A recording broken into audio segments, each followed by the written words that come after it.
CEO and co-founder of Matchbox Virtual Media, and we work with associations to deliver high engagement virtual event experiences. So some of you may recognize me because about a year and a half ago, I spoke at Innovation Day. And I was speaking about the power of virtual convening because it's a space I've been in now for a few years. And I'm really, really passionate about the fact that when you bring people together virtually who care about the same things, who are trying to solve the same problems, there's so many interesting outcomes that, that you can see using virtual tools that are available to you. So these last few months have been quite the journey for us because we've been looking at a very different problem set than we used to before. Throughout the duration of this presentation, I'm going to talk a little bit about some of those early days and some of the types of projects we were doing, really to get you thinking about some possibilities when you're designing virtual first. And then I'm going to talk you through a specific story of an association named APSI and their experience going right away from a conference that was planned in person, what that then looked like virtually, because they made some really interesting decisions along the way that I want to share because it led to some really positive outcomes for them. The story starts several years back. I was running a digital publication and online community for leaders of associations. And so the way those two pieces were meant to interact is that articles published in that digital publication were meant to be seeds of discussion within this online community. But what I started to get excited about was actually the idea of it going the other way, is the community coming together to co-create knowledge that would then be published. So the first step into that was actually virtual masterminds. So groups of 10 people coming together, and an interesting group of 10 because they would have certain similarities. You know, they were strategic thinkers, but they represented different levels of their organization and different types of associations. And so really you had so much diversity of thought in this group of 10 people.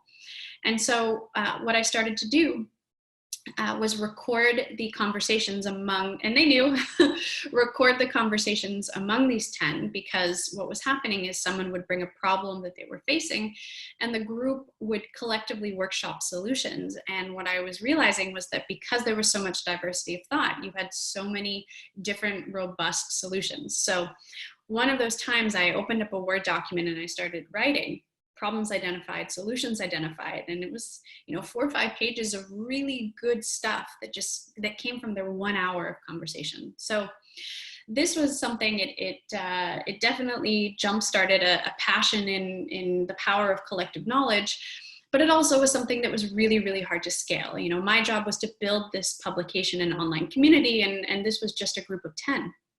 And so the next question was, how do you scale that? How do you open up that knowledge sharing with hundreds or even thousands of people rather than just 10? And so that's really what kickstarted a model that then led to really a larger virtual conference model, which was around designing sessions that really started with a compelling question. So a question that would be really conducive to a conversation. So over time, we really distilled down 3 characteristics of a compelling question. Number one, it's interesting and it invokes an emotional reaction. People actually want to answer the question. Number 2, there's no right or wrong answer. So very, very different than, let's say, technical training where you have to learn the steps to something. No right or wrong answer to this type of question. And number 3 is the attendees have relevant insight to share and to bring to the table to answer this question. And so what we would do is we would record these sessions, and we'd record them in advance, by the way, with ideally 4 speakers, where one of the speakers was a discussion leader.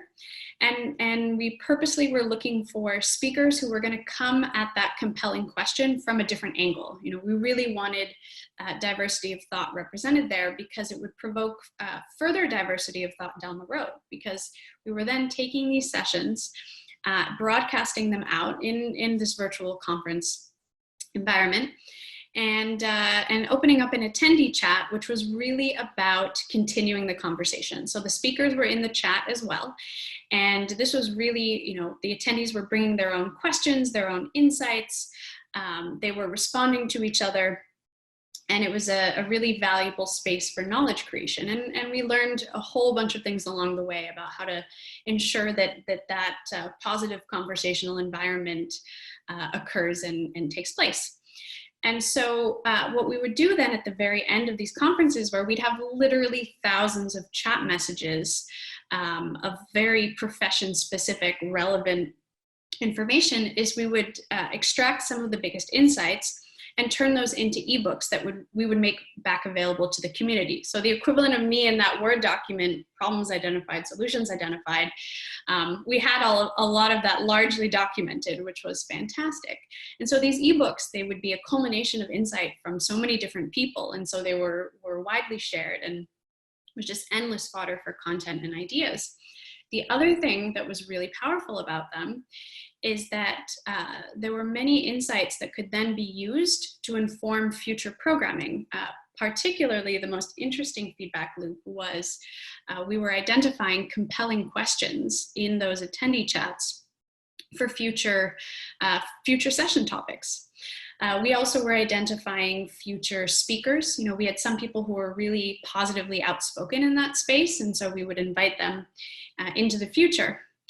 The other thing that was happening in those chat environments, which was not so obvious at the beginning, was we learned that people were successfully meeting others that they were connecting with deeper. So, you know, when we were analyzing that data, we would see that about a third of the chat messages were direct mentions to other people, basically responding to others. And when we started to follow those stories, we learned all sorts of things. We learned people who got hired in those attendee chats.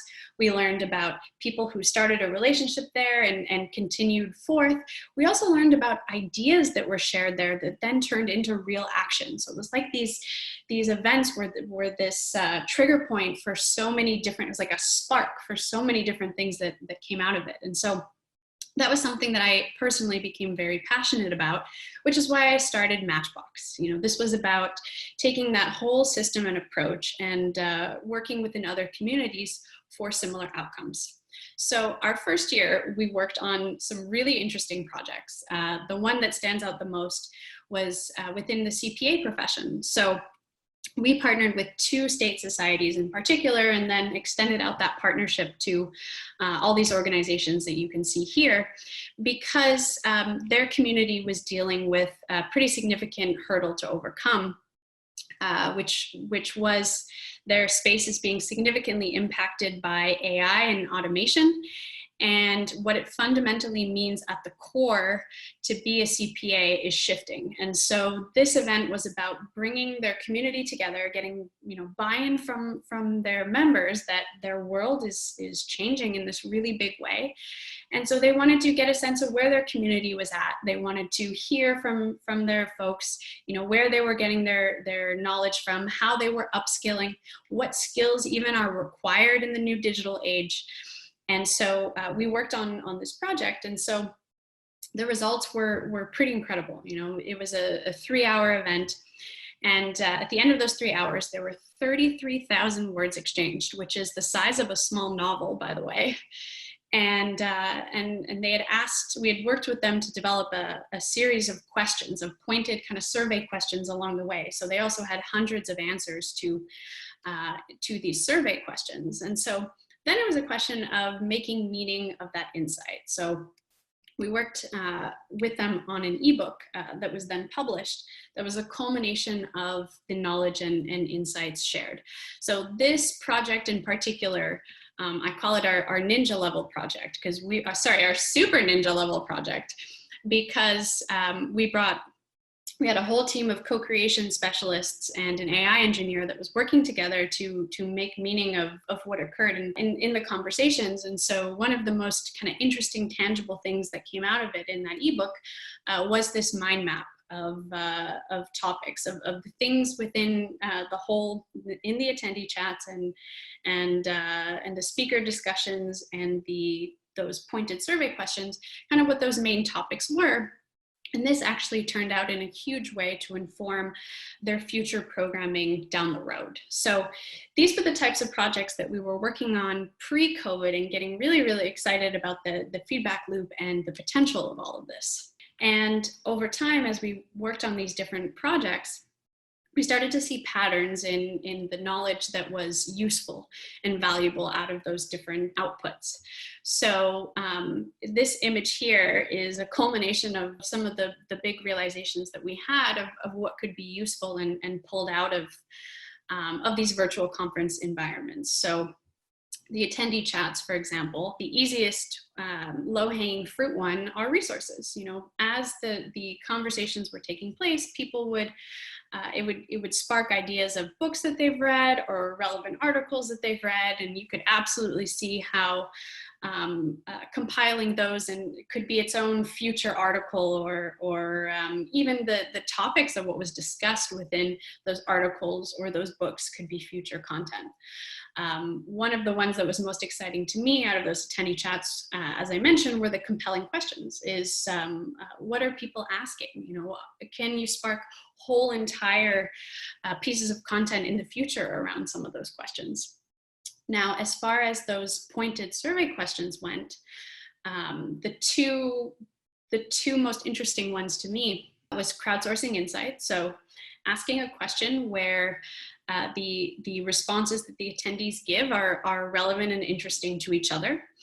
And then the other one was community need identification. You know, we were asking questions where the responses would be really useful for the associations. So questions like, what organizational challenge keeps you up at night? Or what are your learning needs for the future? So looking at the responses and pulling out some of the trends, you know, the world is your oyster in terms of what you're going to do with that. So that was year one, essentially, of Matchbox. And then COVID hit. By the way, I Google imaged the term COVID, and I committed myself to using the very first image that came on screen. So this is apparently what COVID looks like. So COVID hit, and suddenly we were being called upon in a very, very different way. Most of the associations that were knocking at our door, it was because they had their planned content in person, and now it was a question of bringing it virtually.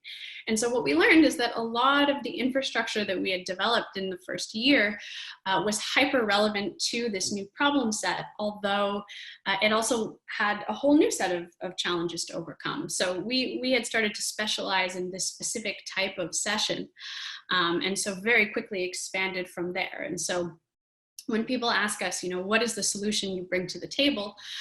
In fact, we are problem solvers. And so that is dynamically shifting as needs are shifting.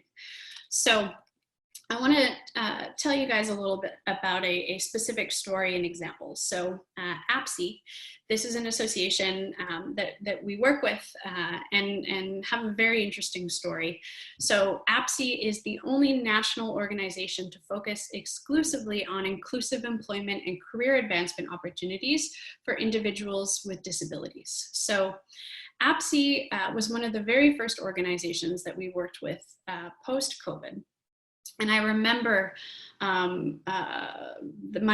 reaction to their first message. You know, they wrote into our contact form on our website, and one of the things that they said to us at the very beginning was that a substantial part of their revenue came from their annual conference, to the degree that they would not survive as an association without it. And so I remember calling my one of my partners at Matchbox and saying, we need to do whatever we can to make this event happen and make this event a success for APSI. So when we got to talking to them, one of the things that we find it very important to understand is the different dynamics with their stakeholder groups, because these virtual conferences, you know, if you think about it, it is they in and of themselves, and any conference that an association is hosting, in person or virtual, it's this ecosystem of activity, because there are all of these different stakeholder groups that are coming together to make it happen in different ways. And so it's very important to understand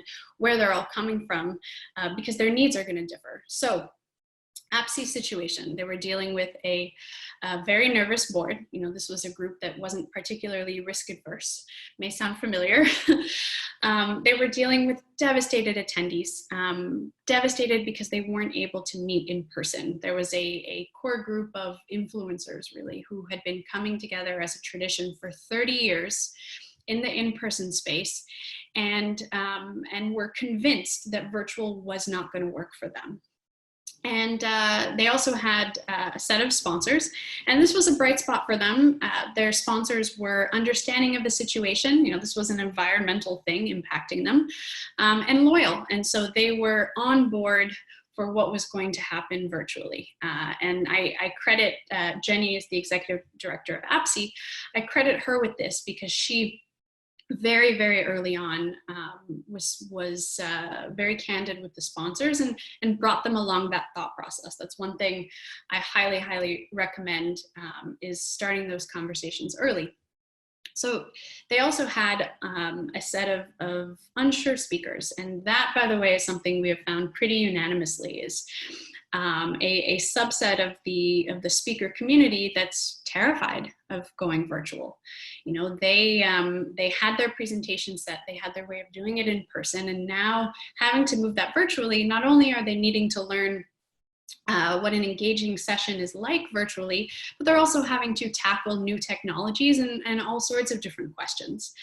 And of course, you have the stressed out staff. You know, this is all a lot to deal with. You know, APSI was facing their own existential questions of survival, but also needing to be there for these different stakeholder groups that were needing answers and needing to be brought along the journey. So there formed the partnership between APSI and Matchbox. And APSI made some interesting decisions that were quite unique from other events that we worked on that I really wanted to take a moment and share because it had some very powerful benefits moving forward. So one of those decisions was to do a 7-week series. So rather than putting all of their content into, you know, the 2 or 3 days that were originally planned, they extended it out over time. So a few sessions every day for 7 weeks. The other thing they did was they did not devalue their content by significantly lowering the price or making it free. They also kept their pricing simple. I remember the early conversations with them, they were debating around this because you had some attendees who couldn't make certain weeks. So they were, you know, thinking, should we discount? Should you buy, you know, a certain set? And no, in the end, they decided to keep it simple, and they offered all the sessions on demand. So if you missed something that was occurring in that series, you had it available after the fact. And so, you know, then began the journey with them of building their event series. And so as far as Matchbox's role in all of this, you know, a major part of it is in the planning and dynamics. And there are certain things, because it's a brave new world in the virtual space, there are certain questions that a lot of the associations we're working with will know to ask. And there's a whole set that didn't even cross their minds. And so that's a big part of our role in this.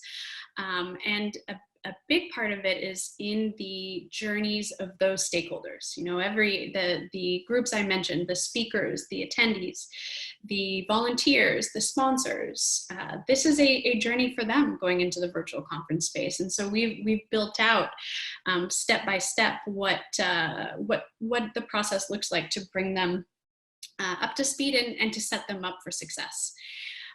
We are not a technology platform, but we do bring our own technology to the table to make the event successful. So we're dealing with all that back end work. We are handling the IT technical support, and really what we're trying to do in taking that work away with the associations we're working with is to be able to really focus on what's important, the content, and give space to be creative with it and have fun with it.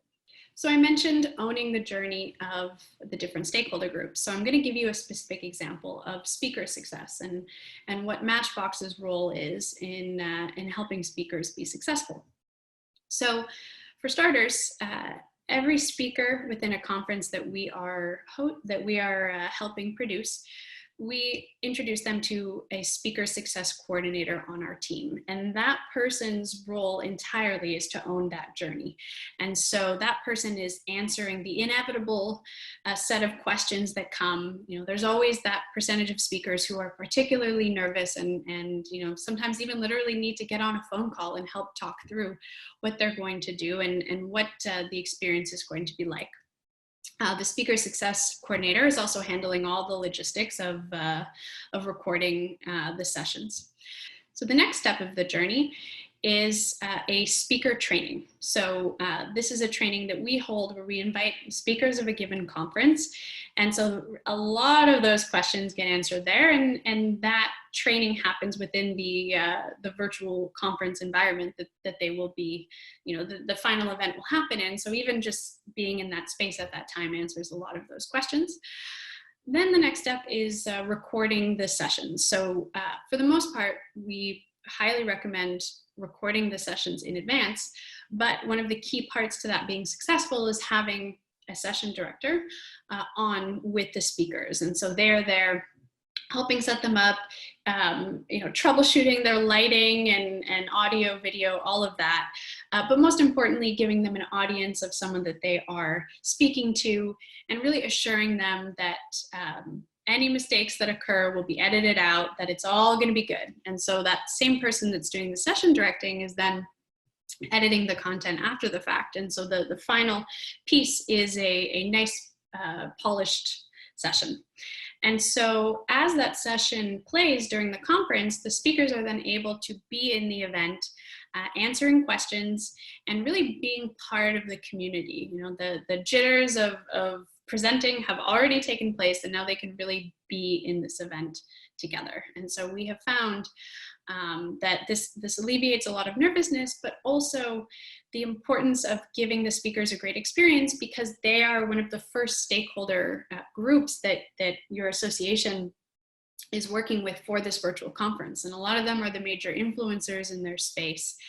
And so making sure that they're really excited about this thing that you guys are doing together, because it's actually pretty amazing when you think about it, this whole adventure of creating all the things that go into a virtual conference. And so that's one example of our focus virtually.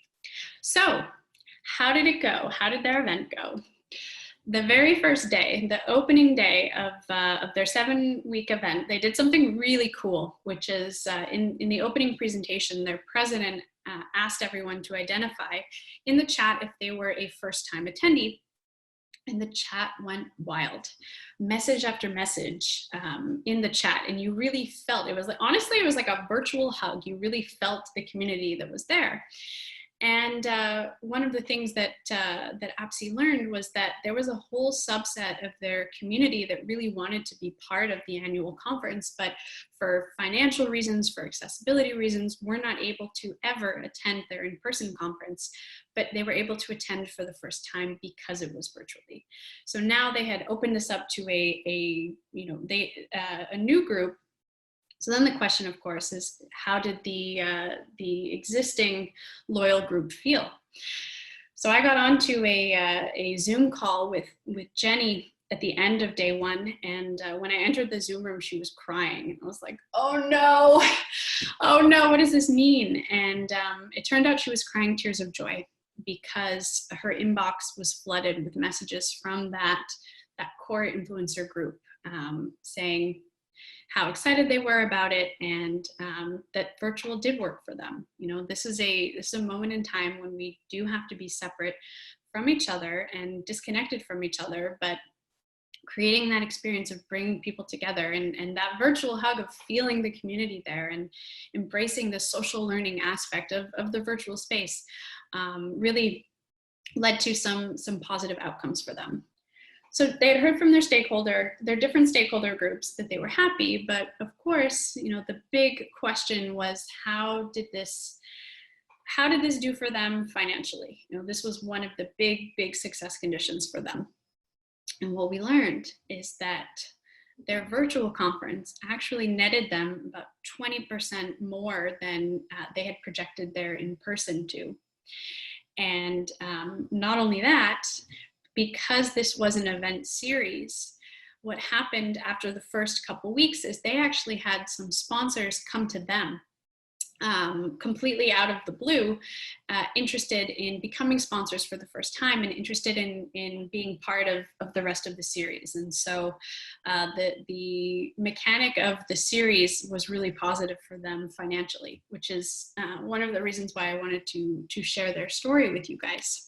So now what? So they had this successful series, and how did this set them up for success moving forward? So for starters, because of the investment in the quality of the sessions themselves, this is now something that they continue to sell on demand even to this day.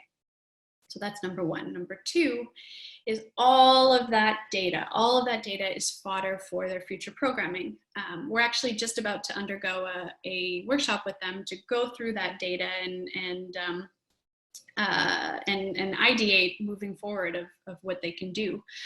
And number three is they committed in the last session, the last closing day of their 7-week series, they announced to their community that they were going to, from here on out, continue to offer a virtual component to all of their in-person conferences. And this was because they had so much success with this piece and they were able to bring this to a whole new subset of their larger community, that this is something they've committed now to doing moving forward.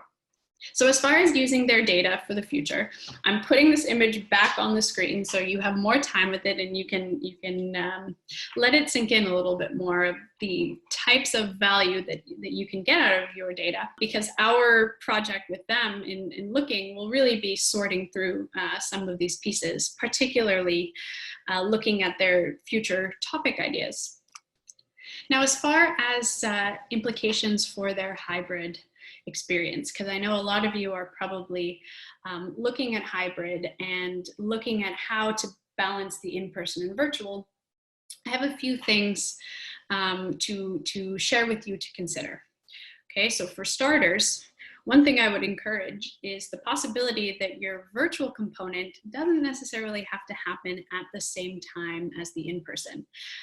The blend of in-person and virtual was actually something that we were working on pre-COVID, where we were hosting sessions and working with associations to host sessions in person, where insights shared there was part of the feedback loop of the starting point of the virtual follow-up. So an in-person event, roundtable discussions where a set of lingering questions was starting to inform what the virtual follow-up would look like, turned out to be really powerful, because the virtual follow-up, you had some who had attended the in-person who could now be part of the virtual, but it also opened it up to a whole new set who could attend there for the first time. That feedback loop, the other direction, is also extremely powerful. You know, a virtual component in advance of an in-person where people are starting to connect with each other in such a way that then at the in-person, those relationships can continue. So the augmentation of in-person and virtual is really powerful. The other note about hybrid is I'm gonna leave you with a concept called the tribrid, which is if you're dealing with if you're building both components, there are going to be the tribrid, so 3. Some content that is in-person only, some content that is virtual only, and then a combination of content in between that's actually both sides are able to participate and connect with. So you're building community across the in-person and virtual. Now, how do you do that? Well, as a next step, because we are now at the end of my presentation, I encourage you to head on over to our page on the Solutions Center, because we have a ton of articles and resources for you guys to check out. Including some of our thoughts on hybrid and some of our thoughts on valuable things to consider in the virtual space in general. So thank you so much for participating in this session. Here's my email address if you're compelled for any reason to contact us. Certainly, absolutely, if you're looking at Matchbox as a potential partner in building your virtual event experience. So thank you so much, everybody, and have a great day.